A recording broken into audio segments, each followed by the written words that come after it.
السلام علیکم ورحمۃ اللہ وبرکاتہ۔ الحمد للہ رب العالمین والصلاة والسلام علی سید الانبیاء والمرسلین وعلی آلہ وصحبہ اجمعین، اما بعد، اعوذ باللہ من الشیطان الرجیم، بسم اللہ الرحمن الرحیم۔ قال اللہ تعالی یا ایہا الذین آمنوا ادخلوا فی السلم کافہ۔ صدر محترم، حکم صاحبان، اسٹیج پر جلوہ افروز علماء کرام اور میرے سامنے بیٹھے ہوئے دینی و ملی بھائیوں، آج کے اس انجمن میں جس عنوان کو لے کر روبرو ہوا ہوں وہ ہے اسلام اور دہشت گردی۔ سامعین کرام، دور حاضر کے ذرائع ابلاغ دہشت گردی کا لفظ بکثرت استعمال کر رہے ہیں اور بعض سیاسی عناصر یہ ثابت کرنے کی کوشش کر رہے ہیں کہ اس کا رشتہ اسلام سے ہے، نعوذ باللہ، جبکہ اسلام اور تشدد میں آگ اور پانی جیسا فرق ہے۔ جہاں اسلام ہو وہاں تشدد کی ہلکی پرچھائی بھی نہیں پڑ سکتی، اور جہاں تشدد ہو وہاں اسلام کی کوئی گنجائش نہیں، کیونکہ اسلام امن و سلامتی کا سرچشمہ اور انسانوں کے مابین محبت کو فروغ دینے والا دین ہے۔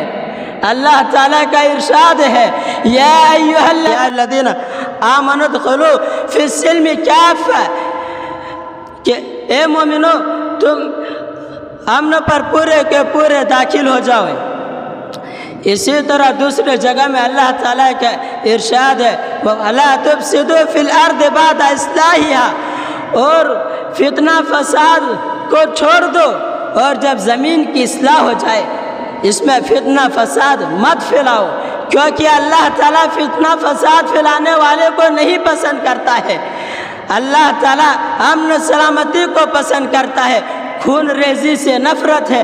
اللہ تعالیٰ کا ارشاد ہے وَلَا تَقْتُلُوا النَّفْسَ الَّتِي حَرَّمَ اللَّهُ إِلَّا بِالْحَقِّ، اور جس خون کو تم پر حرام کر دیا ہے اسے قتل نہ کرو سوائے حق کے ساتھ۔ سامعین کرام، مذہب اسلام دہشت گردی کا دین نہیں ہے، یہ وہ مذہب ہے جو پورے دنیا والے کو امن و سلامتی کا پیغام پہنچاتا ہے اور اللہ کے نزدیک سب سے پسندیدہ دین ہے، کیونکہ اللہ تعالیٰ کا ارشاد ہے ان الدین عند اللہ الاسلام، کہ اللہ کے نزدیک سب سے پسندیدہ دین اسلام ہے۔ اس لیے جو کوئی شخص اسلام کے علاوہ کسی دوسرے دین کو اختیار کرے گا تو وہ دین اللہ کے یہاں قابل قبول نہیں ہوگا اور آخرت میں نقصان اٹھانے والوں میں سے ہوگا۔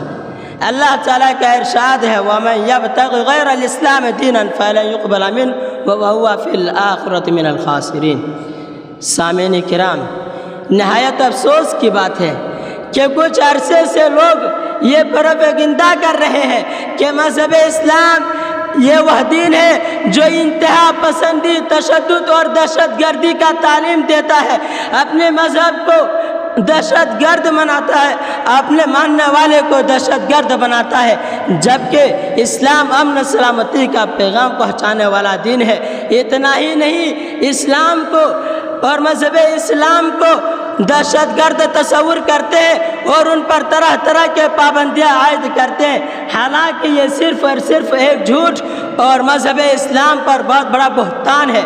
حقیقت تو یہ ہے کہ مذہب اسلام امن و سلامتی کا پیغام پہنچانے والا دین ہے، کیونکہ جس نے یہ دین عطا کیا ہے وہ ارحم الراحمین ہے، اور جس پر عطا کیا ہے وہ رحمت للعالمین ہے، اور جس کے ذریعہ اس دین کو عطا کیا ہے وہ روح امین ہے۔ سامعین کرام، جو روح امن سلامتی کا ہو، جو روح یہ سکون کا ہو، وہ اپنے ماننے والے کو دہشت گردی کا تعلیم کیسے دے سکتا ہے؟ اپنے ماننے والے کو دہشت گرد کیسے بنا سکتا ہے؟ حالانکہ اسلام نے دہشت گردی کے ہر قسم کو حرام قرار دیا ہے۔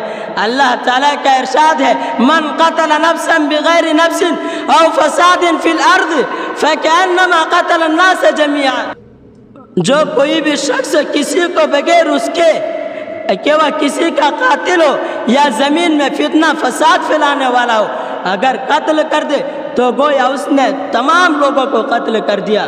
وَمَنْ أَحْيَاهَا فَكَأَنَّمَا أَحْيَا النَّاسَ جَمِيعًا، اور جو کوئی شخص کسی ایک کی جان بچا لے تو گویا اس نے تمام لوگوں کو بچا لیا۔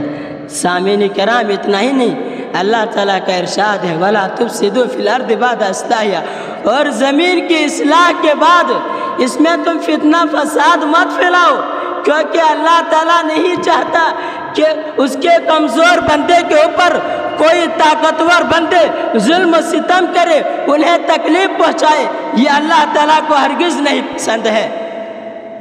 سامعین کرام، میں ان سے پوچھنا چاہتا ہوں جو مذہب اسلام اور ہندوستان کے مسلمانوں کو دہشت گرد قرار دیتے ہیں کہ پہلی عالمی جنگ کس نے شروع کی تھی، کس نے لوگوں کے قتل کو عام کیا تھا، دوسری عالمی جنگ یہ کس نے شروع کی ہے، اور کس نے لوگوں کو بے دریغ قتل کیا تھا؟ ارے وہ کون تھے جنہوں نے ہیرو ناگاساکی کے اوپر ایٹم بم گرا کر وہاں کے معصوم بچوں کے جان کے ساتھ کھلواڑ کیا؟ کیا یہ مذہب اسلام کے ماننے والے تھے یا نہیں؟ نہیں، تو پھر آج ہمیں کیوں دہشت گرد کہا جا رہا ہے؟ ایک بھی ثبوت تم لے آؤ۔ اگر میں پوچھتا ہوں کہ کیوں کہا جا رہا ہے تو آخر تمہارے پاس ایک جواب ہے کہ جنگ کی آزادی کو مسلمانوں نے شروعات کی۔ میں آج اس بات کو میں پورے واضح کر دیتا ہوں کہ جب انگریزوں نے ہندوستان پر قبضہ کیا اور یہاں کے لوگوں کو جینا حرام کیا، ان کے سکون کو چھین لیا، تو پھر یہ مسلمانوں سے یہ نہیں رہا گیا اور انہوں نے فتویٰ جاری کیا کہ ہندوستان کو آزاد کرنا پڑے، کیوں نہیں اس میں ہمارے خون لے جائے اور ہمارے مال دولت سب ختم ہو جائے، ہم اپنے سکون کو پھر سے دوبارہ حاصل کریں۔ سامعین کرام، آخر میں اللہ تعالیٰ سے دعا ہے کہ ہمیں ایک امن و سلامتی کا پیغام پہنچانے والا دین نہ آمین و آخر دعوانا ان الحمدللہ رب العالمین۔ السلام علیکم ورحمۃ اللہ وبرکاتہ۔